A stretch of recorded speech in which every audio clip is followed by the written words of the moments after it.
எல்லா இடத்துலையும் பாதுகாப்பு குறைபாடுகள் கடுமையாக இருக்குது. ஏன்னா சென்னையில் நாங்கள் பார்த்தோம், நீங்கள் எல்லாரும் பார்த்துருப்பீங்க. தலைவருடைய பிரச்சார வாகனம் போன பிறகு அங்கே ஒரு போலீஸ் இல்லை. பேரிகேடு நாங்கள் அமைத்து கொள்ள நாங்கள் ஏற்பாடு செஞ்சாலும் அதை அமைக்க விடலை. கடைசி வரைக்கும் மைக்கு இதெல்லாம் அலோவ் பண்ணலை. இது சம்மந்தமாக தேர்தல் ஆணையம் இப்போ எல்லாருக்கும் பல கட்ட கடிதங்கள், பல கட்ட இது நேரில் போய் பார்த்து தலைவரே நேரில் போய் புகார் அளித்தோம், எல்லாம் பண்ணியிருந்தா. இன்னைக்கு திருச்சியில் காவல்துறை எப்படி அரேஞ்ச்மெண்ட்ஸ் பண்ணியிருப்பாங்கன்னு பார்த்துப்பீங்க. காவல்துறை ப்ராப்பராக பின்னாடி வந்த வண்டி வாகனங்கள்லாம் தடுத்து நிறுத்தாங்க. காவல்துறை நாங்கள் திரும்ப என்ன சொல்கிறோம்னா, வாகனங்களை காவல்துறை தடுத்து நிறுத்த நாங்கள் பண்ண முடியாது. ஏன்னா உங்களுக்கு எல்லாம் தெரியும், அது ரோடு. இப்போ இந்த ரோட்டில் போய் நான் போய் ஒரு பேரிகேடை போட்டு ஒரு ரோப்பை போட்டு 4 பேர் நிப்பாட்டினா ஒத்துப்பாங்களா? இது எங்க ஏரியா. இப்போ எங்களுடைய ஒரு பெரிய கிரவுண்ட்ல இருக்கோம், ஒரு மாநாடு நடத்துறோம். அந்த மாநாடுக்குள்ள 4 இடத்துல சவர் போட்டோம்னா அதை நாங்கள் தடுத்து நிறுத்த முடியும். பட் ரோட்ல போய் யார் தடுத்து நிறுத்த முடியும்? காவல்துறையும் இல்லை அரசு இயந்திரம் தான் அதை செய்ய முடியும். ஸோ அதுதான் திரும்ப சொல்றோம். இன்னைக்கு திருச்சியில் வந்து ப்ராப்பராக செஞ்சிருந்தாங்க. நிறைய இடத்துல பேரிகேட் கரெக்டாக போட்டிருந்தாங்க, நிறைய இடத்துல ரோப் போட்டு பிடிச்சிருந்தாங்க, நிறைய இடத்துல ரோப் கரெக்டாக போட்டிருந்தாங்க. இதே போன்று இதுக்கே வந்து இந்த புரோட்டோகாலுக்கு, இந்த மாதிரியான ஒரு ப்ரொசீஜருக்கு கொண்டு வர்றதுக்கே வந்து எங்களுக்கு 1 வாரம் ஆயிருக்கு. ஸோ இதே மாதிரி எல்லா மாவட்டங்கள்லையும் காவல்துறை சிறப்பாக ஒழுங்காக செயல்பட வேண்டும்ன்றது எங்களுடைய வேண்டுகோள். ஸோ இதை வந்து அவங்க ஒவ்வொரு இடத்துலையும் ப்ராப்பராக செய்யணும், நடுநிலையாக செயல்படணும். எலெக்ஷன் ஆக்ட் இருக்கு, எலெக்ஷன் கோட் ஆஃப் கான்டக்ட் இருக்கு. இன்னும் வந்து திரும்ப திமுகலாம் ஆட்சிக்கு வரப்போறது கிடையாது. இன்னும் 25 நாள் கழிச்சு அடுத்த மாதம் இன்னொரு மே 4ஆம் தேதிக்கு அப்புறம் தெரியும் யார் முதல்வர். எங்களுடைய தளபதி தான் முதல்வர். இந்த தவறை செய்யும் அனைத்து அதிகாரிகளும் தண்டிக்கப்படுவார். இப்போ காவல்துறை செஞ்சதாலும் நீங்க பாராட்டுறீங்க. பட் இன்கேஸ் இது ரிவர்ஸா நீங்க கண்டிப்பாம்ல. ஏன்னா உண்மையான சொல்லணும். நாங்க இதை அரசியல்லாம் செய்யல. நாங்க எது நடக்குதுன்னு சொல்றோம். இருக்குன்னா இருக்கு, இல்லைன்னா இல்லை. ஏன்னா இப்ப பெரம்பூர்லயும் குளத்தூர்லயும் என்ன நடந்துச்சு, அங்க எவ்வளவு ஒரு மக்களுக்கு பாதிப்பு ஏற்படுத்தா எப்படி இருந்திருக்கும், அதை தான் நாங்க சொல்றோம். ஆமானா ஆமா, இல்லைன்னா இல்லை. நடக்குதுன்னா நடக்குது. ஒழுங்கா செஞ்சாங்கன்னு சொல்ல போறோம்.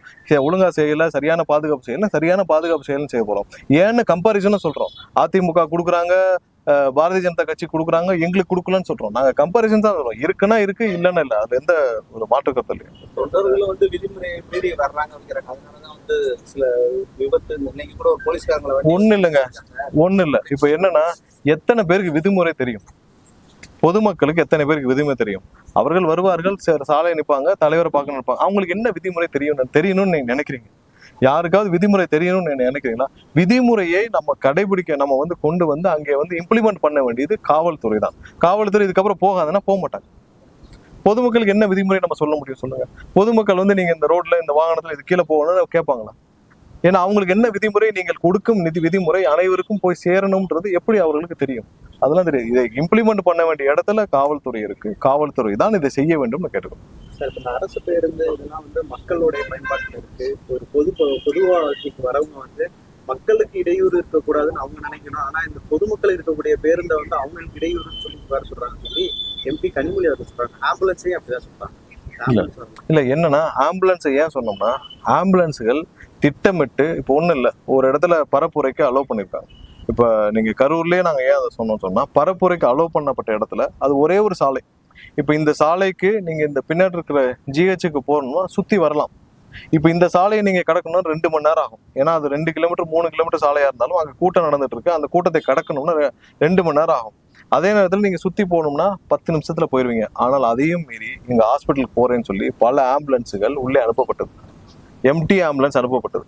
ஸோ அந்த மாதிரியான ஒரு இடையூறு செய்யும் நோக்கத்தில் ஒரு சில விஷயங்கள் செய்யப்படுறதுனால தான் இவர்கள் வேண்டுமென்றே செய்கிறார்கள் என்ற ஒரு சந்தேகத்தை தான் அன்னைக்கு வந்து இதெல்லாம் சுட்டி காட்டப்பட்டுச்சு. ஏன்னா இவங்க திமுக என்னென்ன செய்யறாங்கன்னு எங்களுக்கும் தெரியும். ஒரு கூட்டம் நடக்குது, கூட்டத்தின் நடுவில் 10 ஆம்புலன்ஸ் விடுறது. 10 ஆம்புலன்ஸ் எம்டி ஆம்புலன்ஸ் இருக்கும். ஆம்புலன்ஸ் ஓட்டுற ஓட்டுநர் எல்லாம் தண்ணி அடிச்சுட்டு முழுதாக போதையோடு வந்து நிற்கிறாங்க. இதெல்லாம் பிடிச்சிதான் அன்னைக்கு எங்களுடைய நிர்வாகிகள் அப்படி வந்த ஆம்புலன்ஸ், அந்த ஆம்புலன்ஸ் டிரைவர்லாம் பிடிச்சி போலீஸ் கிட்ட ஒப்படைச்சாங்க. அவர்களை காப்பாற்றி அனுப்பியது அங்கிருந்த காவல்துறை. ஸோ இதெல்லாம் நாங்கள் சுட்டி காட்டுறோம். இது அவங்களுக்கு தெரிஞ்சிருக்கா, இல்லை தெரிஞ்சுட்டு அவங்க வந்து எலெக்ஷனுக்காக சப்பக்கட்டு கட்டுறாங்கன்னு தெரியல. நாங்கள் சொல்வது இது மாதிரியான இடையூறை ஏற்படுத்தும் நோக்கத்தில் அனுப்பப்படும் வாகனங்களை தான் சொல்றோம். மற்றபடி பொதுமக்கள் பயன்பாட்டில் இருக்கிறதை தடுக்கிறதுக்கு யாருக்கும் உரிமை கிடையாது. சொல்றீங்க. ஆனா தொண்டர்களும் வந்து எந்த அளவுக்கு வந்து நம்ம சொல்ற ரெஸ்ட்ரிக்ஷன்ஸை ஃபாலோ பண்றாங்க.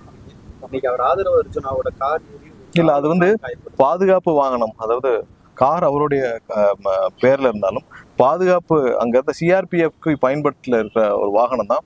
ஏன்னா பின்னாடி ஃபாலோ பண்ண போதுல தவறி விழுந்த காவலருடைய காலில் அது ஏறி இருக்கு. இப்போதான் திரு ஆதவர்ஜன் மற்றும் எங்களுடைய தலைவர்கள் எல்லாரும் போய் பார்த்துட்டு வந்திருக்காங்க. கண்டிப்பாக இது தேர்தல் கோட் ஆஃப் கான்டாக்ட் இருக்கு. அதனால அவர்களுக்கு என்ன எங்களால் உதவிகள், அவர் கூட என்ன என்ன செய்வோன்றது எங்களால் சொல்ல முடியாது. கண்டிப்பாக அவர்களுக்கு தேவையான அனைத்து உதவிகளும் இந்த தேர்தல் கோட் ஆஃப் கான்டாக்ட் முடிஞ்ச பிறகு நாங்கள் முழுமையாக இருப்போம். அது நேரில் போய் இப்போதான் ஹாஸ்பிட்டலில் பார்த்துட்டு வந்தாரு. தற்செயலாக ஒரு நடந்த ஆக்சிடென்ட். கண்டிப்பாக இதுக்கு நாங்கள் வருத்தப்படுறோம். இது மாதிரியான சூழல் எப்பவும் தவிர்க்கப்பட வேண்டும் தான் எங்களுடைய எண்ணமாக இருக்கு. தொகுதிக்கு வந்து 2-3 நாள் ஆச்சு. நேற்று நீங்க மதுரையில் இல்லை, ஆனா இந்த 3 நாள்ல வந்து தொகுதியோட அடிப்படை தேவைகள் என்னன்றதை அண்டர்ஸ்டாண்ட் பண்ணா தொகுதியோட முக்கிய இடங்கள் எதுவும் பார்க்கணும். இல்ல, இந்த தொகுதியை வந்து நான் 25-30 வருஷமா பார்த்துட்டு இருக்கேன். எந்த மாற்றமும் இல்லை.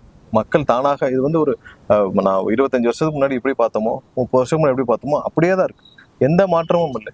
இந்த தொகுதி வந்து எப்படியோ மாறி இருக்கு. பக்கத்துல ஏர்போர்ட் இருக்கு.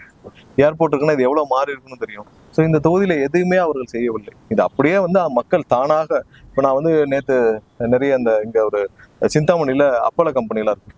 அவங்கெல்லாம் போய் நேர்ல பார்த்தோம். நேர்ல பார்த்தப்ப என்னன்னா, சுமாரா ஒரு 50,000 ஒரு 60,000 பேருக்கு அங்க வந்து வேலை வாய்ப்புகள் அவங்க கொடுத்துட்டு இருக்காங்க. எவ்வளவு பெரிய ஒரு விஷயம் பாருங்க. 60,000 பேருக்கு வேலை வாய்ப்பு கொடுத்துட்டு இருக்கிற ஒரு இடம் இருக்கு. இது சம்பந்தமாக இங்க இருந்து என்ன அவங்களுக்கான உதவிகள் செய்யப்பட்டிருக்கு. சின்ன உதவி செஞ்சாலும் அந்த 50,000 வேலை வாய்ப்பு வந்து 1,00,000 மாறி இருக்கும். இதுதான் நம்ம செய்ய வேண்டிய ஒரு அரசாங்கம். இங்க இருக்கிற எம்எல்ஏ இங்க இருக்கிற அரசாங்கமும் செய்ய வேண்டியது இதுதான். அவங்களை ஊக்குவிச்சு அவங்களுக்கு தேவையான சப்சிடி கொடுத்து, அவங்களுக்கு தேவையான இடங்கள் கொடுத்து, அவங்களுக்கு ஏற்றுமதி செய்யணுமா இல்ல வேற நாடுகளுக்கு போகணுமா, அவங்களுக்கு உற்பத்தி செய்யறதுக்கான அவங்களுடைய ரா மெட்டீரியல்ஸ்க்கு ஏதாவது உதவி பண்ணுமா. ஸோ இதெல்லாம் செஞ்சிருந்தாங்கன்னா இந்த 50,000 வேலை வாய்ப்புகள் 1,00,000 மாறி இருக்கும். இதை விட்டுட்டு போய் சிஎம் நான் போய் துபாயில போய் இன்வெஸ்ட்மெண்ட் கொண்டு வரேன். துபாயில போய் இன்வெஸ்ட்மெண்ட் கொண்டு வந்து எத்தனாயிரம் பேருக்கு வேலை கொடுத்தாரு. இங்க சிந்தாமணியில் 50,000 பேருக்கு வேலை கொடுக்குறாங்க. 50,000 பேருக்கு தொழில் கற்றுக் கொடுக்குறாங்க. 50,000 பேர் வெளியில போய் தொழில் செய்யறாங்க. ஸோ இந்த மாதிரியான நிறைய விஷயங்கள் மக்கள் தானாக, இதெல்லாம் வந்து பல 100 வருஷங்களாக அவங்களாக இருந்த அந்த மக்கள் அவங்களாவே அவங்களுடைய வாழ்க்கை தரத்தை உயர்த்திட்டு வந்திருக்காங்க. அவங்களை தட்டி கொடுக்கவும், அவங்களுக்கு ஊக்குவிக்கவும், அவங்களுக்கு தேவையான விஷயத்தை உதவி செய்யவும் இதுவரை இருந்த எந்த சென்னை ஏர்போர்ட் பக்கத்துல இருக்கு. ஏன் பரந்தூர் விற்க போற ஏர்போர்ட், இப்ப கட்ட போற 10 வருஷம் கழிச்சு வர போற ஏர்போர்ட்டுக்கே இப்பவே பாத்தீங்கன்னா அனைத்தும் புக் ஆயிடுச்சு. பட் இங்க எப்படி இருக்கு பாருங்க. இங்க கிட்டத்தட்ட 50 வருஷமா இருக்கிற ஏர்போர்ட் பக்கத்துல இருக்கிற இடம் இன்னும் அப்படியே தான் இருக்கு. ஸோ அதனால இது நிறைய செய்ய வேண்டிய திருப்பூர்ன்றது நிறைய செய்யறதுக்கான ஆப்ஷன் இருக்கு. பட் எதையும் இவர்கள் செய்யவில்லை. இப்போ ஏற்கனவே வந்து தொகுதியில வந்து தீபம் விவகாரத்துல பார்த்தோம் அப்படின்னா ஆளுங்கட்சிக்கு எதிரான ஒரு சூழல் தெரிவிக்கப்பட்டது. மேலும் வந்து கடந்த மாதம் வந்து பிரதமர் மதுரைக்கு வந்தப்போ சாமியார் கொடுத்தாரு. அது இன்னும் வந்து அந்த அதிமுக கூட்டணிக்கு தேசிய ஜனநாயக பலம் சேர்க்கிற மாதிரி இருக்கு. நீங்க ஒரு விஷயம் எல்லாம் புரிஞ்சுக்கணும். எல்லாரும் மக்களுக்கு அதெல்லாம் புரிஞ்சுக்கிட்டாங்க. எத்தனை வருஷம் பிரதமர் இங்க தமிழ்நாட்டுக்கு வந்து போயிட்டு இருக்காரு. ஒரு 10-12 வருஷம் வந்துட்டு இருக்காரா. அவர் தொல்லாத திருக்குறளும் இல்லை, எல்லா திருக்குறளும் சொல்லிட்டாரு, எல்லா கவிதையும் சொல்லிட்டாரு, பாரதியார பேசிட்டாரு, எல்லாம் பேசிட்டாரு, இந்த காஷ்மீர்லயும் பேசிட்டாரு. ஏன் மக்கள் இன்னும் 1% கூட அவர்களை வந்து இன்னும் ஏற்றுக்கொள்ளவில்லை? ஏன்னால் அவருடைய எண்ணம் சரியாக இல்லை. உங்களுக்கு இத்தனை வருஷம் வந்தவர் இதுவரை திருப்பரங்குன்றம் தெரியலையா அவருக்கு? மதுரைக்கு எத்தனை தடவை வந்தார்? இன்னைக்கு ஏன் திருப்பரங்குன்றம் வர்றாரு? ஏன் இன்னைக்கு உங்களுக்கு வந்து ஒரு எமோஷனல் இஷ்யூ கிரியேட் ஆயிடுச்சு. அந்த இஷ்யூவை பெருசாக்கி இதை சாதாரண புகையை நீங்க பெரிய நெருப்பாக்கி கொழுந்து விட்டு எரிய விட்டு அதை வச்சு நீங்க அரசியல் செய்யணுமா? அதை என்னைக்கு தமிழக மக்கள் அலோவ் பண்ண மாட்டாங்க. நீங்க இங்க வந்து என்னதான் நாடகம் பண்ணு சும்மா அப்படியே அங்க பிரச்சனை செஞ்சாலும் மக்கள் அதை ஏற்றுக்கொள்ள மாட்டார்கள். அதை வந்து முதல்ல பாரதிய ஜனதா கட்சி புரிஞ்சுக்கணும். அடுத்ததா வந்து திமுக இதெல்லாம் பாரதிய ஜனதா கட்சி செய்யணும். இதை செய்தால்தான் அவர் வந்து சிறுபான்மை மக்களுடைய வாக்குகளை கன்சால்டேட் பண்ணணும்னு சொல்லிட்டு தான் இதை பெருசாக்குனதே திமுக தான். அமைதியாக இருந்த திருப்பரங்குன்றத்தை சீர்குலைச்சது ஒரு பக்கம் திமுக, இன்னொரு பக்கம் பாரதிய ஜனதா கட்சியும். இது ரெண்டையும் என்னைக்கும் நாங்கள் ஏற்றுக்கொள்ள மாட்டோம். இது என்னைக்கும் தமிழக மக்களும் ஏற்றுக்கொள்ள மாட்டாங்க. இப்படியே இருக்கட்டும். நாங்கள் 2 வருஷத்துக்கு முன்னாடி பார்த்து திருப்பரங்குன்றம் எப்படி இருந்துச்சு அப்படியே இருக்கட்டும். எங்க பார்த்தாலும் பேரிகேடு, எங்க போனாலும் போலீஸ், உள்ள போனா ஆதார் கார்டை கொடுத்துட்டு உள்ள போகணும். நீங்க போய் பாத்தீங்கன்னா தெரியும், ஆதார் கார்டில் என்ட்ரி போட்டு போகணும். இதான் திருப்பரங்குன்றத்துக்கு முன்னாடி 2 வருஷத்துக்கு முன்னாடி இருந்துச்சா? இதெல்லாம் இங்க வேண்டாம்.